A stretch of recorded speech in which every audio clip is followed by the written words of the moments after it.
өзүңүзгө белгилүү болгондой, Ош шаары менен Кара Суу шаары бири-бири менен тыгыз байланышып турат. Азыр Ош менен Кара Суунун ортолугундагы автожол дагы бүгүнкү күндө толук кандуу реконструкция болуп, ремонт болуп атат. Ошого утурлай эле эми Кара Суу шаары менен Ош шаары экономикалык жактан, социалдык жактан, демографиялык жактардан өтө тыгыз байланышып турат. Күнүнө 10 000 деген адам кирип чыгып турушат бири-бирине. Ошондуктан азыркы убакытта такси менен же болбосо жеке маршруткалар менен адамдар катташып, бир аз көйгөй жаралып атат.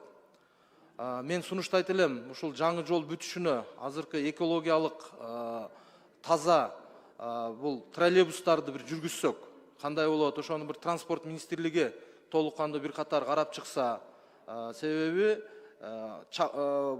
жолдун түздүгү боюнча дагы ар тараптуу толук кандуу ишке киргизсек болчудай болуп турат. Андан кийинки экинчи этап менен калган айыл өкмөттөргө дагы айланып өтө турган, как баягы айлама жол кылып туруп дагы иштетсек болот. Ошондуктан бул эми албетте бул чоң көйгөйдү чечүүнүн бирден бир жолу болуп эсептелет.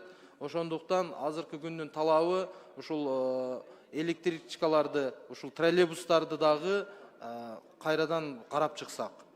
Азыркы күндөн баштап эми жолдун бүтүшүн күтүп отурбай, бүгүнкү күндөн кеч калдырбай бир сметасын карап, бир пландарын карап, схемаларын, маршруттарын карап көрө турган болсок, мен ойлойм бул дагы чечилет деп.